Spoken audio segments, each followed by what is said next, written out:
All right, so we're going live. All right, cool. See how this works out.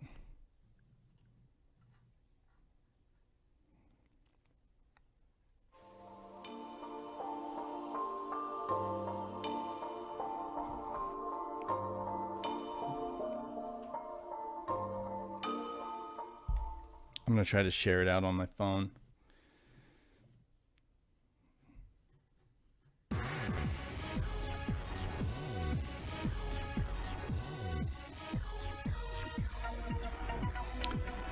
Hey guys, this is Saturn Dave. I'm just doing a random stream. I'm not even streaming on the Saturn. Streaming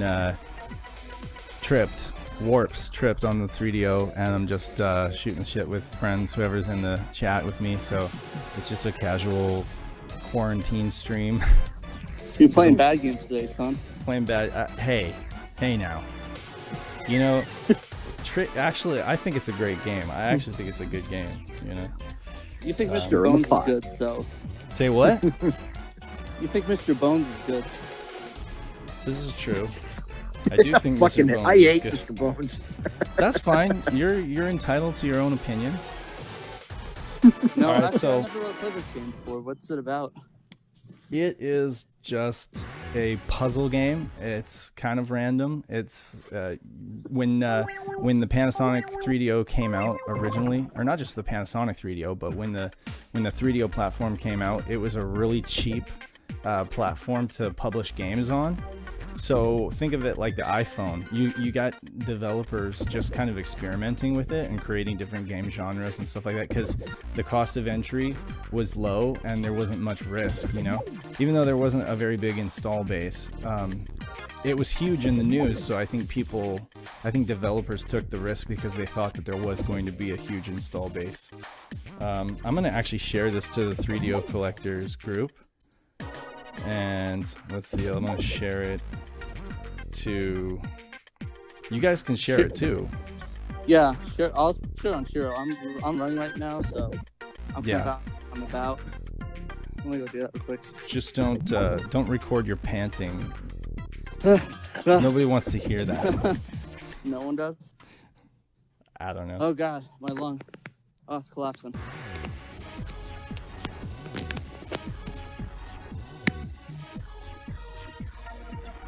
Yeah, I don't know where else to share this because I don't really feel like sharing it on a Saturn-centric site. But if you guys want to, that's cool. Are there even any 3DO pages on Facebook where there's like a community for that? There actually are. Yeah, there's a 3DO Collectors of America, and then there's also another 3DO Collectors site. But yeah, I'm gonna mess around with the trip dance thing for a second here. All right. So this game has a bunch of built-in samples in it, right? I don't remember if it uses Q sound or if it uses like cyber sound. I don't have that. Oh, actually no, cyber sound was a Saturn thing. I'm already thinking about the Saturn. But no, this is on the 3DO, and this does, very similar to the Saturn, use a bunch of samples that are able to be triggered almost like MIDI. And Kenji Eno, being like huge into music, made it so that you guys won't be able to hear this, but you'll be able to play it back in the stream. You can basically, with your controller, trigger a bunch of samples. Oh geez, that reminds me of Res a bit. You know, in Res you could do something similar. Oh, absolutely. Yeah, I mean, games would, I think, play off of this and take it even further. And I mean, you know, lots of games use MIDI-based music where the sound chip is able to trigger samples and play them back. But it's just cool that Kenji Eno, being like into music, would include this as a feature. Is it just something fun to do, or does it actually serve the game? The game's It's objective? literally just icing on top of the cake. It's just an extra little thing for you to play around with. Oh, okay. They released another, so I'm gonna get out of that, but I just wanted to show people that does exist in this game. And then there was another game called Flopon. It was like Flopon is the little weird alien character in this game. He's there on the stream with the wings there. but there was a compilation disc that they put out, and I think it was in Japan only, and it was comprised of like all these little mini games and stuff like that. So yeah, before they started making like the Laura games, they were doing a lot of weird experimental stuff. But it kind of reminds me of Cyan, who was doing like weird like Apple II games before they really started doing like the Myst games and making it big. Yeah. And of course, Kenji Eno, it's impossible to say that he wasn't inspired by Myst, because that game pretty much inspired all game developers in the 90s. I mean, it was huge. Yeah, so it's similar to Street Fighter or Puzzle Fighter 2 Turbo in the sense that you can create a bigger block with 4, and then you can get rid of that and create combos and stuff like that. But it's also a little bit like Puyo in a sense. I still need to play Puyo. I haven't got a copy of that yet. I still need to play that. Oh well, and it's on so many platforms. I'm sure you. Oh yeah, it's all over. You can play it on the 3DS. Just... You can play it on the DS, Genesis. What is your favorite console, Chaz? Oh boy, that depends on my mood. Lately I've been defaulting to Super Nintendo a lot, but yeah, really it depends on how I'm feeling. Sometimes I'll just flock to Saturn or PlayStation. I've been really into MSXs of late. Oh man. That's where I'm jealous of you. I wish I had an MSX. I'd probably get like a Sony. Mister, my dude. A Sony. Yeah, but okay, so for anybody who doesn't know already, Patrick's super into the Mister, and I love it. Call him Mr. Patrick. Mr. Patrick, Mr. Trainoco. I love the idea of the Mister. I probably will get one. But I mean, I geek out on hardware, like original hardware. I'm the same way too, dude. So I mean, I'm cool with what Patrick does as long as he's playing the games and enjoying them. I'm just a hardware dude. I'm actually not even paying attention to what I'm doing.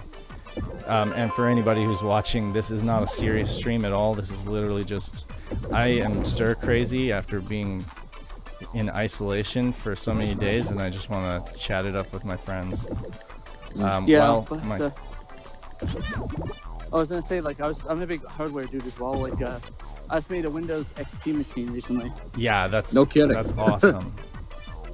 I'll share pictures out. It's really cool though. I just wanted to play something from 1999 through 2004, and I came across one of those LAN Q cases. Right. For pretty cheap, so I was like, why not? Gotcha. Yeah, there actually is something of a market for people building vintage computers to play certain games. Like, I know there's a I'm in a group called Big Box PC Game Collectors. I'm sure you've heard of it, and there are lots of folks. Yeah, there are lots of folks in there that have built dedicated MS DOS machines just to play those games with original hardware. Oh yeah, LGR is like one of my favorite channels. I love like all the wood grain machine, Same. and the old 486 and 386. It's kind of funny. When I got that LAN Q case, my friend who's a huge LGR fan was, wow, LGR fan much? Yeah. I kind of got to live vicariously, though, by watching his channel, because I do not have the space to store all that stuff. I think an MSX is pretty good, though, if you just want to do that. Why am I... Oh, okay. There we go. Yeah, I mean, emulation is an easy way to condense everything you want to play. But if you have the space, time, money, and the willing to set up all those machines, like it's nice. You just have to want to do it. Mm-hmm. I really want to do an MSX, but I think the biggest thing is the cost. Like, I know there's some new FPGA implemented MSXs you can buy, like MSX3 or whatever that is, but it's just like all the games are pretty priced out as well for the most part. Like, I think all the Metal Gears are in the hundreds range, right? Yeah, I paid. I think I paid close to $400 for Metal Gear 2. Oh, really? Is that complete? Yeah. Oh, yeah, dude, with Reg card. See, Nice. I'm jealous. I've been playing a lot of Bomberman 94 on the TurboGrafx lately. emulated, and it just makes me want to buy a turbo graphic or like a turbo duo so bad. I had a turbo graphic. I don't know if you ever remember. You did, yeah. You got rid of it when you got the Mister. I know. I don't know. The thing is, I was already playing it on the flash cards, and it's like, well, if I'm ever just using EverDrive, why not just go all the way and play just get a full FPGA implementation of it? Yeah, I gotcha. Also, I actually have an. I'm actually on a run on it, so. I actually have an American Duo. I often forget about it. How much do you want for it? It's not for sale. I didn't think so. And it's not RGB modded anyway, so. How about 20 plies of toilet paper? That sound good? Oh, that's tempting. I'll have to think about it. What's up with the toilet paper? Everyone's scalping. Why are people's asses so dirty? I don't. People. It's panic buying. People think they're going to be stuck in their houses for weeks or months. It's like, oh, I got to wipe my ass. Well, I mean, they might. We don't know. You keep getting, we keep getting glimpses of, and hints that this might last a hell of a lot longer than anybody thinks it will. Well, historically speaking, when people panic buy, they overbuy and end up with a bunch of product that they realize they didn't need in the first place. Exactly. I mean, how often, and it just kills the supply chain too, because there isn't like a truck waiting to just deliver new stuff right away. It takes time to get that back into the system, and it just puts a huge strain on the supply chain. I mean, how often have we actually been correct in our panic buying, saying to ourselves, well, good thing I bought X amount of this product, because otherwise I would have been without it. I mean, did that actually ever work out in human history? I think the thing about this one is that I think in this case, instance, it's actually kind of a little bit more fearful versus like the Y2K buying or the December 2012 thing? Mm-hmm. Oh, yeah, God, like the end of the Mayan calendar, like everything's going to blow up. Exactly, Judgment Day, 3 billion lives are going to end. Exactly. And the thing is, I think this one is precedent because like everyone's quarantined up and, it's spreading and there's no cure for it. Sort of like how polio was, or maybe even the Spanish flu, but, Spanish flu, that was in the early 1910s and 20s, right? Yeah. That was the one that killed back then. That was the one that killed like what, 20 to 100 million people? Yeah, well, yeah, exactly. So, I mean, this is a new precedent. I mean, I wouldn't say it's a plague, but I mean, it's pretty serious. It's pretty serious thing to take. A pretty serious thing, to be honest. It is. I'm not. I mean, I don't speculate, or I mean, I'm not a skeptic or anything like that. I know that it's serious, but it's also one of those things where like Korea was prepared because they had a recent and painful reminder of like what happens in this kind of thing.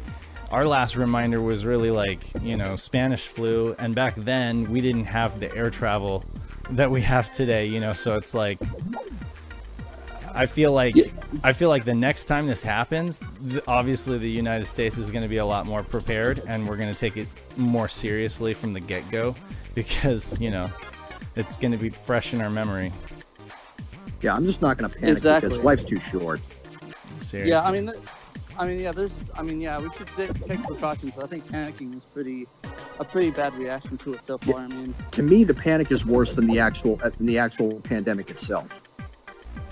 Oh yeah, hysteria just makes everything worse. Oh, it makes everything absolutely worse. But no kidding.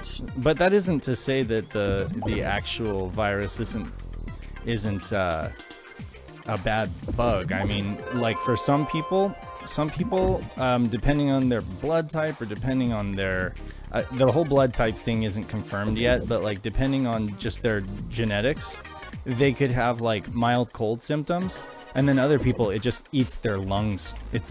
I literally heard it referred to as a lung eater. It like starts attacking and destroying the cilia or whatever on the inside of your lungs that helps you basically absorb oxygen.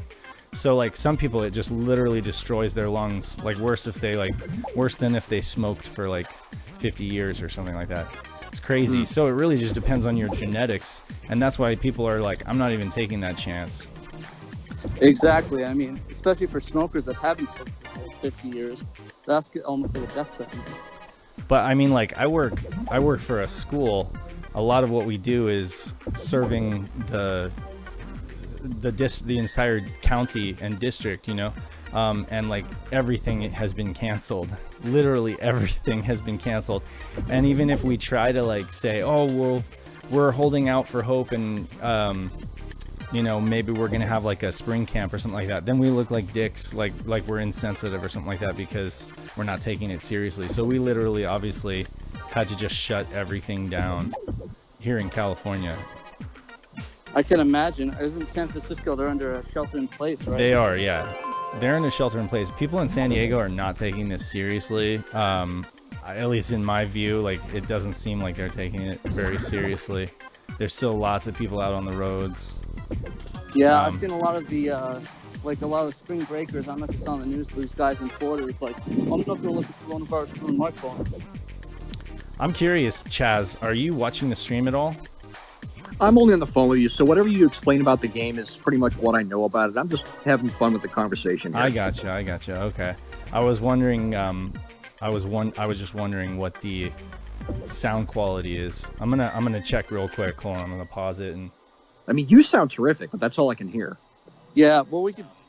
I was just wondering what the sound quality. Yeah. Is. Yeah. But it sounds good. I mean, you sound terrific. Yeah, you guys. I was just making sure, okay? Because like in Saturn Dave streams, I have a huge reputation for technical difficulties, and it always seems like there's some kind of echoing. The truth is, audio routing in Windows 10 is the bane of my existence. If I do audio another, routing is garbage. Yeah, it's so garbage. And let me tell you, if you have another project, say that you're working on that requires like a different setup. Maybe you use like a different mic setup and all that crap, and then you try to go back to, you know, this whole thing. It's like you could have so many problems just trying to set everything back up. And I know Chaz, he knows that pain as well with recent streaming difficulties. But once you get it, it's almost like just leave it and don't touch anything. Yes, set it and forget it. Well, yeah, but like, okay, so case in point. Recently, I've been scrambling to try to move our classes online. So I kind of brought my laptop into work, and we tried to record some classes, you know, so that kids would have something to do during the quarantine, right? So that required a completely different setup. And now that I'm back to, you know, game streaming, it's like I've had some finagling to do to get everything working again. But that's streaming for you. Yep, I know that pain. I was gonna ask Sam to join us, but I think they're actually recording a Titan cast right now. Oh, really? Yeah. Yeah, I saw that in the chat thing. I was like, oh, I saw that when I came home from the gym. I have not gym. I have a trainer that I go to every. I can't hear you, Pat. week. You got to talk into the mic. I have a trainer that I go to every week, and I just went to him, and I saw that when I was leaving it. So.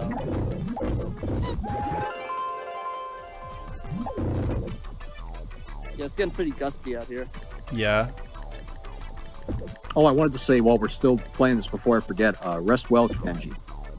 Oh yeah, absolutely. Yeah, rest in peace, Kenji. You deserve it, my dude. I don't know what to do here. Okay, there. People say this game is easy, but I think it's easy if you are really good at puzzle games. You know. I was gonna say, I think we suck at puzzle games. That's like Shiro's. I know. Shiro's Achilles' heel is puzzle games. I don't know if you guys could hear the water running, but my wife just turned it off. Like she's watering the garden and it was making a lot of noise. I don't know how you like. I don't know how you like that. How'd you guys like the Magical Drop 3 that I did? Did that look all right?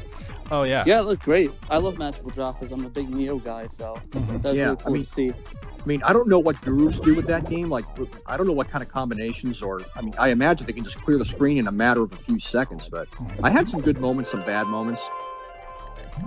Chaz, did you play or have you played Super Puzzle Fighter 2 Turbo? I do have a copy, yes, but I don't believe I streamed for the page or for our group. I don't believe I've played that yet. But have you gotten deep into it personally? because we did. Enough to complete a playthrough, enough to unlock a few of the extra features here and there. You should get into it. I mean, being a probably one of the best gamers I know, skill wise, I think you could really get into and like master that game. We just completed a podcast. Well, we just recorded a podcast. It's in the editing phase, but we discovered that game is pretty deep. It's not just a Puyo clone or anything like that. It's got its own like instead of move sets for the Street Fighter characters, it's got like drop sets for each character, and I couldn't figure out that portion. Like I didn't have enough time with it to figure out that portion, but it's really like fast, twitchy arcade gameplay. It was a lot of fun.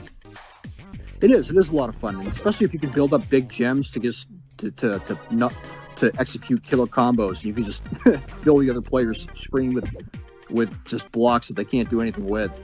Yeah.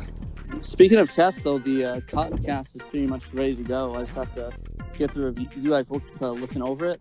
Oh, right. Yeah, so that's pretty much good to go. I finished that last night before I went over to my parents. So the music in this game is great. Yeah, no, I think it's like so poppy. Kenji knew how to get some really good musicians on board. I mean, wasn't there that story that we talked about with Dave about how he one of them like locked him in the room and Michael Nyman. Yeah, Michael Nyman, yeah. But I mean, he was also a great musician in his own right. This is all Kenji Eno, all this music for this game right here. It's fascinating to think that this is the same guy that developed and directed D, which was the first killer app for the 3DO. It's surprising how a lot of people, come from weird projects like how the guys that did Resident Evil, I think it was KG. Was it KG Inafune that did? No, that was I think it was somebody else. But Shinji Mikami is who you're thinking of? Yeah. Yeah, because he came from like DuckTales and stuff and Disney's Aladdin and Goof Troop. Yeah. Exactly. So it's like I think I talked about that on a previous podcast episode where they brought him on to work on Resident Evil because he understands what's scary, but he was reluctant to work on the game because he hated being scared. Yeah.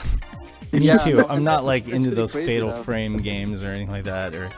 I love Fatal Frame. I love the idea of scary games, but when it comes to actually playing them, I'm a pussy. I love the Clock Tower games though; those are great. I'm all about the horror. Scare me. Yeah. No, I'm with you on that, Chaz. I love horror games. Like, I don't know. I grew up with horror for so long. Like, I think the first horror movie I saw was at 3 months old at a drive-in, when I was like a little baby. What movie was it? I couldn't tell you. Some probably something in '92 that's a horror movie, but like my parents just take they're big movie buffs, so we go to the drive-in instead of go like the movies, so they don't have to deal with me. The people around me don't have to deal with me. So I just sit there and watch it, and if I started to cry, they just comfort me, and they just watch movies all the time. So.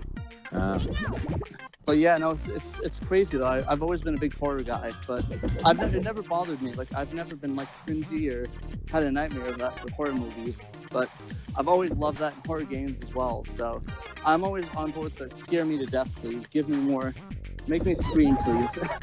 But I hate roller coasters though. I absolutely hate like roller coasters or any of those rides, like the thrill rides. But I do like thrill rides. Yeah. Peter's in the chat. Peter, if you can hear me right now, jump into the live stream channel if you're available, because we're just chatting. This is just a no pressure shooting the shit. Yeah, I'm literally running outside right now, so no pressure at all. That's good though that you're getting exercise. You gotta. I need to. My doctor said, like, literally, hey, you're fat. Do something about that. And he's like, sure. Dude, me too.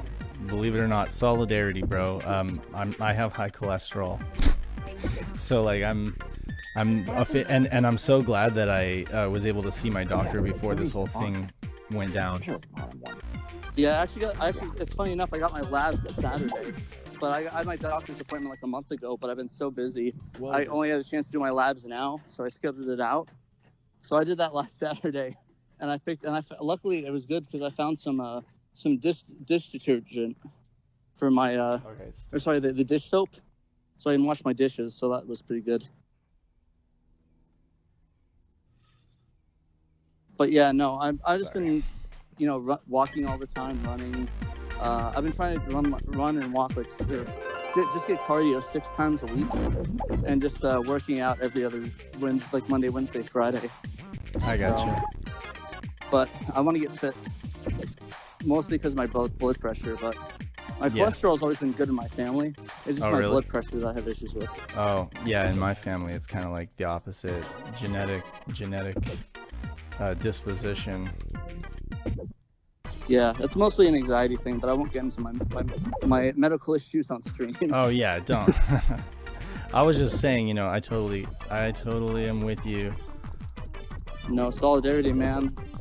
Yeah. Hey, So you're making me think of those, Patrick. You're making me think of those commercials. Like, how do you feel if you could lower your blood pressure and cholesterol? I know. It's so cliche, but sure. I was thinking about that too. I was like, I never thought I'd be that guy who's like a cholesterol commercial. You know what's funny? I have diabetes. The thing is, I don't think about that stuff. I just until you have to. My life in gaming, right? Yeah. During their Framemeister episode, when they were doing their testimonials about it, I felt ever since I got the Framemeister, my blood pressure has lowered by 2 points. They're the way that they're describing it, it's like since I got the Framemeister, my video has been cleared, and I've dramatically increased my breathing strength. I thought about pitching that as in like a Billy Mays fashion. What do you do when you have bad video quality? Man, I'm really. Shut up, get a Framemeister. For just $19.99.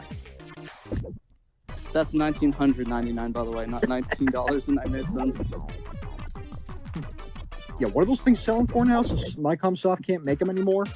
I think they still have them on their site. Last time I checked, but they might have been out of stock. But it's still $320. So I think the abundance of the OSSC has kind of steered people towards that. Which and hasn't the OSSC gotten better? Like with the firmware updates and stuff like that, it's a lot better. Yeah, so. ever since I updated my firmware on mine, I have never had a video signal drop out when I was recording my capture card. It's worked every time. That's great. Yeah, that was crazy watching play Resident Evil. Resident Evil. I'm stupid. Castlevania Symphony of the Night, and I didn't notice that menu thing in switch resolutions. Yeah, the capture card. Yeah, the capture card apparently does not care what you throw at it. It's just going to display it instantaneously as though it were a CRT. I mean, my secondary monitor that I play off of, I still get a dropout with that. But it only gives me a little bit of dropout when I open the menu and not when I close it and go back to the gameplay. So the game is still perfectly playable.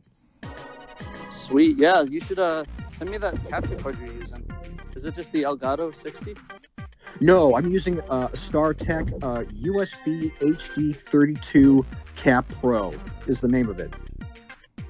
Nice. I'll have to check that one out. I've been wanting to switch to OSSC, but I know my capture card's not going to be able to handle it as well. So it has an HDMI in and out, so you can feed it to a second monitor, and it's also got an audio jack on it.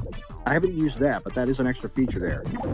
Yeah, I kind of wanted to use that for the because I have a mixer that I use in my setup, so I basically route the audio. Can't move fast enough with this thing. Yeah, I route the audio from my my receiver into my capture card, but my receiver's halfway across the room. So I got a 50 foot 3.5 millimeter, and just run it across the room behind my entire setup. So something like that would be easier to do. If you care about line mode, it works with 2x and 4x, but not the others. That's fine. Yeah, as long as it I wanted it to work with 5x because 5x is just gorgeous, but it did not work, unfortunately. But the stream itself looks great even with 2x. Oh, that's fair enough. I'll have to look into that stuff and get that going, because I kind of wanted to go OSSC because I thought the quality looks a little bit better. But, it's beautiful. Yeah, so I definitely want to do that eventually. But we'll see what's up. I remembered why I'm bad at puzzle games. Because I never bothered to look at the what's next. You know how they always show you what's coming next? Like in Tetris, yeah. Yes, it's always there, and I always forget to look at it. And even then, like, it's moving so fast. The pieces are moving so fast. I can hardly have enough time to make sense of that. You know, look at it, make sense of. Like, you have to be a really fast thinker, I think, to be good at puzzle games.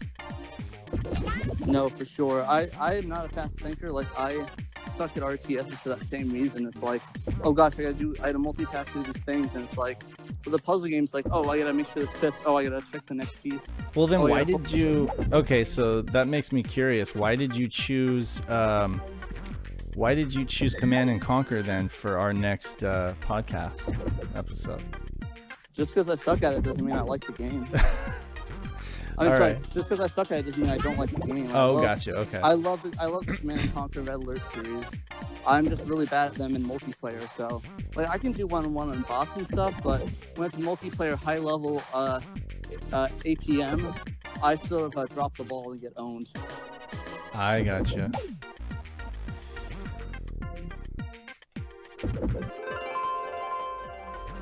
Yeah, I actually learned that in Command and Conquer, there's playing really slow. I don't know if you've tried it yet, but it plays really, really slow at first. I actually learned there was a slider to increase the speed of it, and that made it a lot easier to play and a lot more fast-paced, because I was playing as like, man, this is super slow. I am like getting bored, because like I'm used to like Red Alert where it's like super, you can change the speed of it. This one's like, oh, this is not an option, but I found it like, oh, this feels so much better. It moves so much faster, so.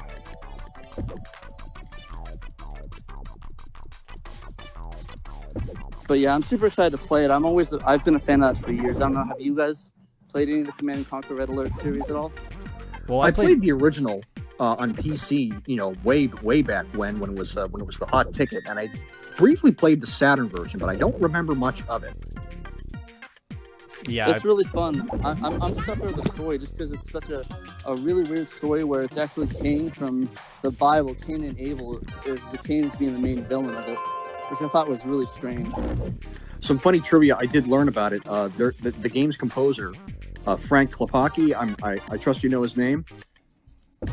No. Absolutely, yeah. That guy's amazing. I just saw him do his. I saw that live concert with Caribbean Suns. Yeah, he also composed Eye of the Beholder 1 and 2 for MS-DOS. That's insane. Yeah, funny where he also composed Order of the Griffin on TurboGrafx. Oh, nice.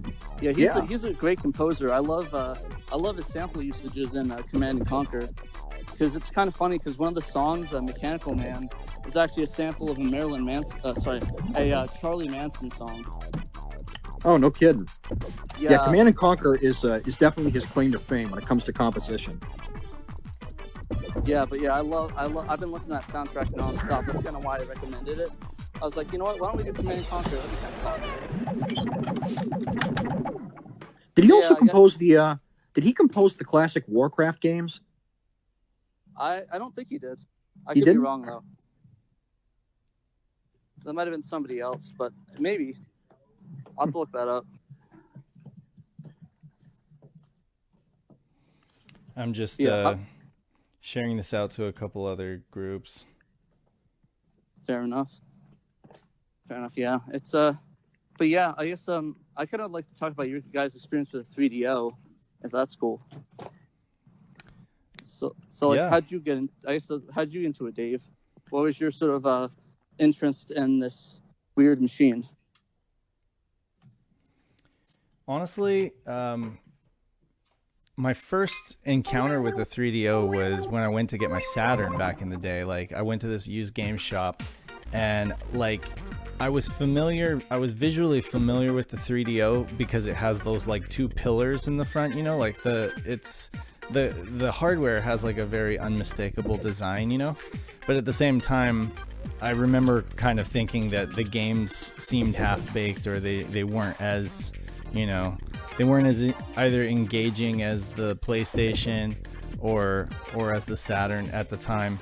And I kind of just messed around with it in that game store, and I think they were playing Myst on it, you know, and at that time I didn't really get Myst anyway, so I just kind of thought that it was like, okay, just another failed console, or just a overpriced CDI kind of thing. But I mean, I know there are people out there that love the CDI. I'm not trying to talk shit about the CDI, but I'll talk shit about the CDI. yeah, I mean, it's easy to do, but there are definitely its apologists.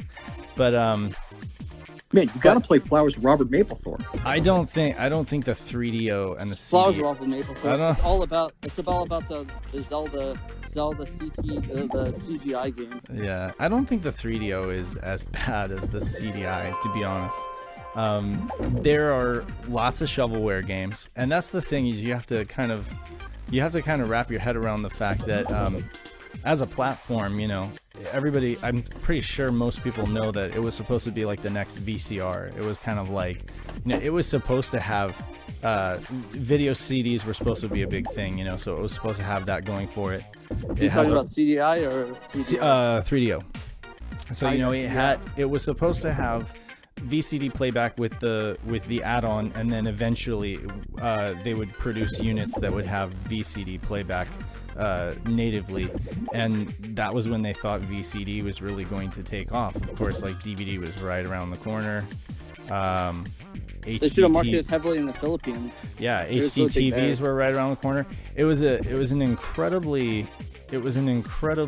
cheap platform to develop for, and that's one of the other things is developers, it was really friendly to indie developers, which is why you have games like this, like Tripped.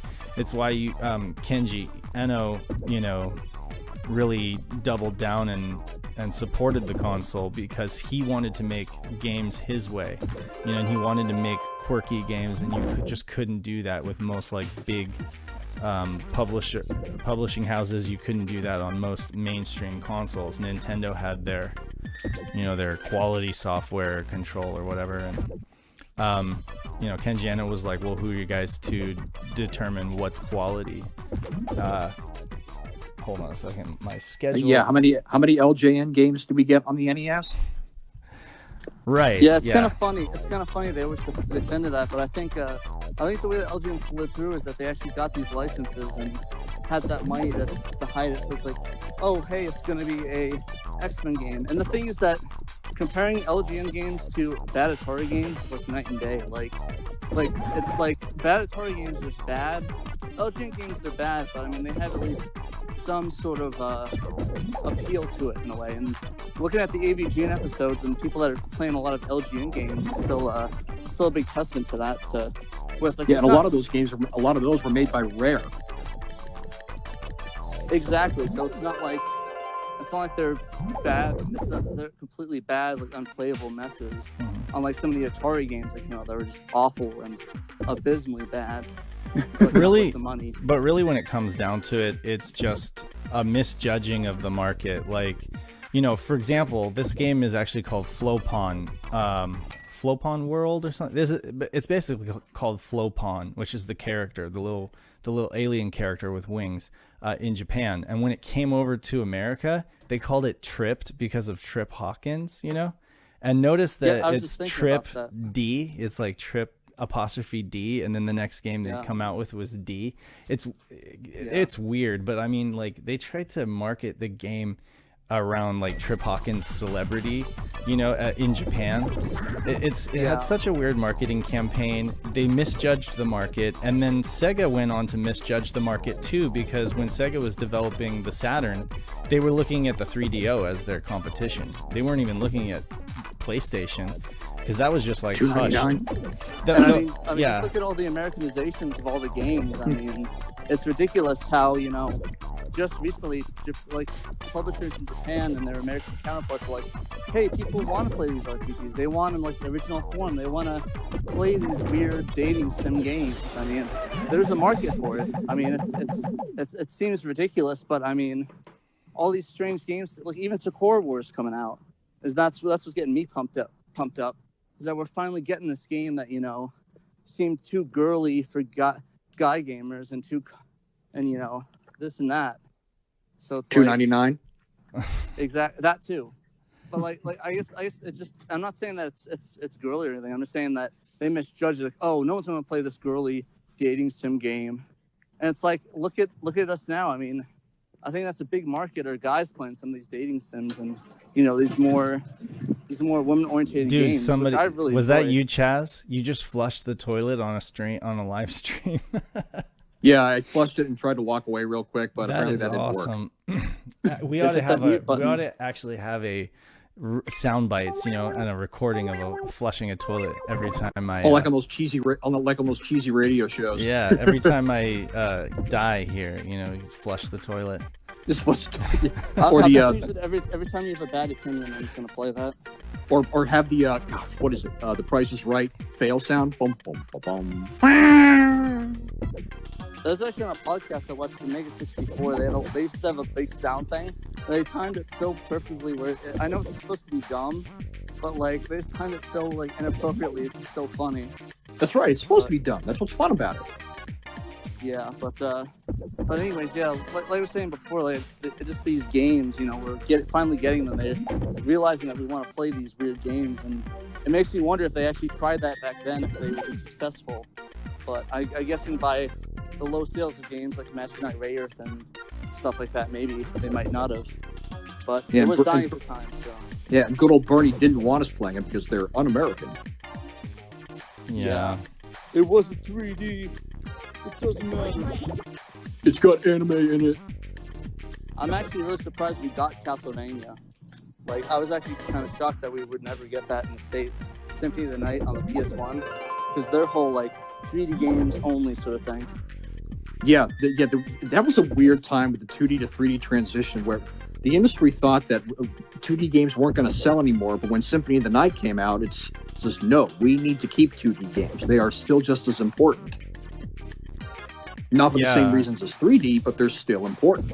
I mean, they've been proved wrong so many times, And now 2D and 3D are coexisting with each other. Like the same game is using 3D and 2D rendering. My son, who is like, he's 6 and a half. He's grown up in a world where he doesn't even really like. He's vaguely aware of the difference, but doesn't care at all. He's just like, a good game is a good game. Right. It doesn't matter. It doesn't matter if it's 2D, if it's 3D. I had to explain to him, and he's like, "Oh, you mean like when games are sideways?" Like he doesn't. He's like, "Oh, okay. Why did people care about that?" That's the generation we need, and I'm happy that that's sort of the route they're going with. Like, oh, 2D games and 3D games are amazing. I'm guessing like a lot of the handheld games, especially the iOS games, are sort of like encouraging that. Like, I mean, all the hot hitters are actually like the 2D games. Like, I think Stardew Valley is that's a 2D one, right? It's more 2D stuff like Angry Birds, even though it's like 10 years old at this point. Angry Birds 2, I've been playing with my kid, and that game is actually pretty fun.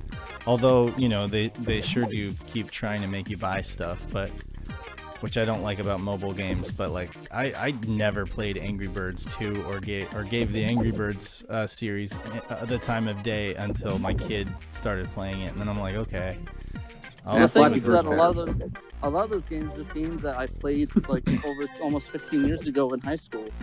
But it's see, like, it's just the Flash games. And I'm pausing gameplay for a second because it comes full circle. Like the iPod, arguably the iPod, and then the iPhone were really like the platforms that just like broke out the whole indie mobile gaming, like small bite-sized game experiences.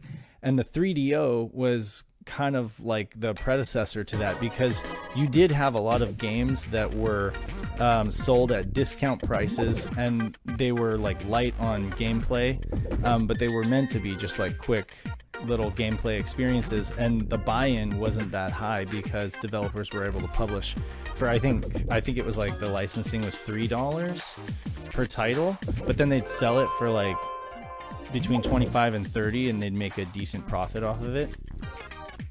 So for sure. The problem, obviously, that I think everybody's aware of by now is that the consoles themselves were incredibly expensive to manufacture, and like Matsushita ended up footing the bill and not really making any money in return.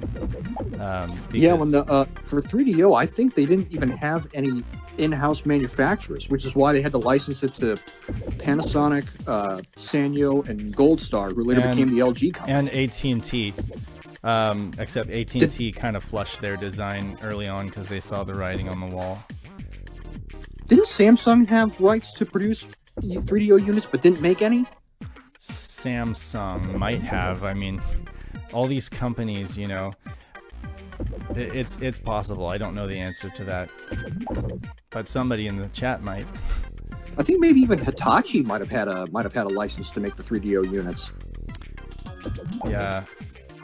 Oh, dude. I just got this. You guys are you guys both members of the CRT collective? Yep. I am. Yes. I just recently got this Saturn Perfect catalog from a friend in one of the groups, Gunner, and yeah, he just sent me like a care package from Japan because he's stationed there, and this catalog, it has like every single piece of Saturn hardware and every piece of like related hardware, and one of the pieces of related hardware in the Hitachi line was a widescreen, like in 1995, widescreen, like, I don't know, 1,000-line television. It's between, really? I don't know if it was somewhere between 700 to 1,000 lines. I'd have to get out the magazine and look at it. But the point is, it wasn't. It was high vision, but it wasn't. It wasn't like an HD TV, you know. So you could play 240p content on it, and it would look great. And you could also play wide, like anamorphic content on it, and it would look great. But I don't remember. I have to look it up and see what the number was, what the model number was. And I tried looking it up last night online, and I couldn't find this thing anywhere. So they must have not made very many of them. Funny to see that amazing. Funny to see that in a Saturn catalog. I mean, there must have been some sort of agreement to market that television. Oh, absolutely, yeah. Because you know, that's Hitachi really was, you know, bought into the whole Saturn design, obviously, because they were supplying the chip for it, and I think that, you know, they really wanted to make more games like Panzer Dragoon, Zwei, and Nights into Dreams, where they had a widescreen, like they had an anamorphic widescreen option, but of course, like, it just didn't sell quick enough, you know, to. That's what it is. It's like so many plans that could have been, but didn't happen because it wasn't doing well in the market, you know. I guess they were all BVM or nothing as well. Yeah. But yeah, no, the high vision stuff's interesting. For those that don't know, that's was an early HD TV format. It uses like Nyquist subsampling or something, right? It uses like that Muse. Yeah, it uses the Muse stuff, and that's pretty cool because they actually released laser discs in HD that were ungodly expensive. Exactly. I mean, I don't know if you can call it HD compared to what we're used to thinking of as HD. I'm sure that, like, I mean, it's a form of compression and subsampling, but I suppose so. But it fills up that same TV line that you would do if you introduced a HD signal into it. Honestly, like one of those those high vision laser discs played back on a CRT would look amazing. You know, maybe not on like a modern LCD, but like on one of those original CRTs that they were designed for, it would look amazing. And the Saturn technically had the ability to do high vision. That's pretty insane. But I was talking to Trekkies Unite, and I think he was saying that it would have only been like a presentation mode, you know, like almost doing like slides and stuff like that. I don't think it could actually do gameplay. I see. So it probably wouldn't have the horsepower to render that many pixels. Yeah, like, I mean, Saturn already had like high res modes, like, you know, quote unquote high res modes, which it used for like Virtua Fighter 2, and that still trumps anything the PlayStation could do. But even further, it could do high vision, but I think it could only display like text and stuff like that in high vision. Those are some sexy scan lines. What's that? I said, those are sexy scan lines. Are you the actually guy? Yeah. Actually. That's how I envision that voice. Like the comic book man, comic book guy from The Simpsons. Worst movie ever. Yeah, Please but no. please do not lean on the glass. That is a very expensive collector's item. Me Chaz, with my you do the Syracuse. best voices, dude. Yeah, You seriously do. He's impression king. Do your Dr. Wily, you know, do your Mega Man. Mega Man. We must stop Dr. Wowie. We must contact immediately, Mega Man. Mega Man. Damn. I can't Like, believe you didn't they think maybe okayed that. do another take, and it's just like, no, that's good. Keep that. We literally, my friend and I made the same joke. Was like, you want to do another take on that? Nah, that's fine. Let's keep That's it. totally good. Yeah. But There was another meme going around where there was a Mega Man cartoon that aired in the 90s, I believe in the 90s, or perhaps the 80s, which was US based. About Gutsman's butt? No, I was actually thinking of this one line that Dr. Wily had. I don't remember what the context was, but Dr. Wily says, Mega Man, that's my building. Give it back. I think it was like late 80s, maybe. It was like the same era as actually no, it might have been 90s. It was the same animation style as the Street Fighter cartoon, which is another amazing gem that needs to be saved. Do your Barry impression from Resident Evil. What is this? I'm going with Damn. Chris is my old partner, you know. I love when he finds the blood in the dining room. What is this? That's Is so it Chris's good. blood? Blood. Jill, see if you can find any other clues. I'll be examining this. Oh, He is this looking not at it. Chris's blood. What's the Jill sandwich line? That was too close. You were almost a Jill sandwich. God. Isn't there a great. Jill? Isn't there a Jill sandwich shop in like Dead Rising or something? Yeah, it's over by the mall, like by the carousel. When you enter from, I can't remember which area it is, but once you enter from the plaza, there's a food court, and one of the things is Jill's sandwiches. That is On one of so the funny that marquees. Capcom took notice of that and said, you know, people think that line's pretty funny. We ought to throw something in there. Well, they did something similar with the Street Fighter versus Tekken, where they had a bad box art Mega Man as a fighter. Oh, really? I think it was a Street Fighter versus Tekken. I could be wrong though. But that game sucked though, straight up. I'm doing a little better now. Nice. All right. Well, I probably have to head out. I just got done running, so I'm gonna take a shower and get ready for my other podcast. Yeah, I actually got to let you go too, Dave. I'm sorry. Oh, yeah, we no. both have to bail on you. That's Yeah. cool. Thanks for joining me, guys. Yeah, sure. Yeah, absolutely. This was fun. Have fun for the rest of your confinement. We'll probably talk again. We have a pretty long confinement. There's probably gonna be some more streams. I know. You keep exercising. I will. I'm gonna be a JoJo character in no time. A JoJo character? Nice. Yeah.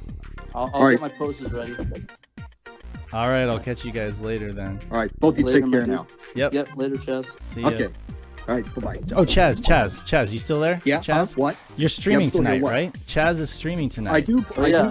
want to, yes. I don't know what I'm going to be playing. I'm just going to, throw some games around and see who shows up to the party and whatnot. Yeah. So for the 2 or 0, I don't know, however many now are watching this or will be watching this, Chaz has a new page.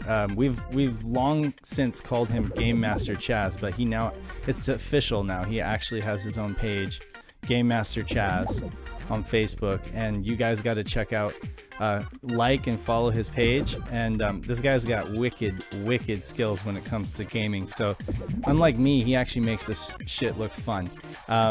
But yeah, He makes so it look easy. like and follow his page, and he'll be streaming hopefully later on tonight. And if you do, I'll be sure to share it out. So thanks Yeah, for joining same us, here. Chaz. All right, Thanks, thanks for man. that. I'm Yeah. gonna go like your page and share you out, my dude. Okay, thank you very much. All right, later, Cool. Des. Okay, have a good one now.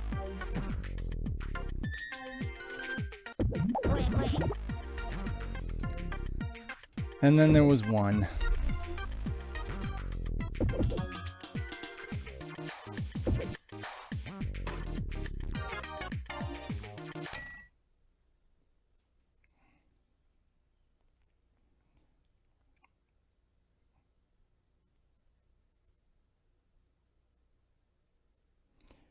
I'm gonna just mess around a little bit with the. I'm going to die here and then mess around with the little music software. Tripped dance.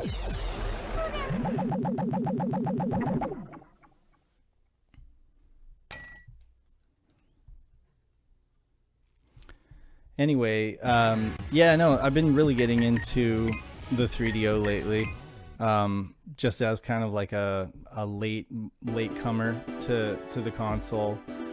It's got some good stuff on it for sure. It's got very few exclusives. So I mean, yeah, there's a lot of ports that came out on other consoles, but a lot of those ports were actually better on the 3DO's ARM chip than they were ported over to other architectures like the Saturn's SH2s or the PlayStation's chip. Some of the games just worked better. Like Starfighter is a good example of a game that looks and plays a lot better on the 3DO. Alone in the Dark is a great reason to pick up a 3DO if you can get one cheap. The original Alone in the Dark.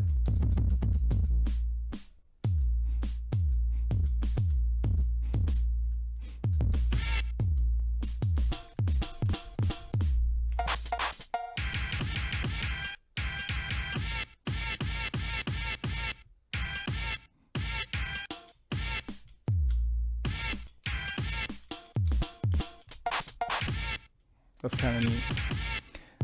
Anyway, yeah, so check out the 3DO, check out some videos. I think Wrestling with Gaming did a good video on the 3DO, like probably one of the best ones on YouTube.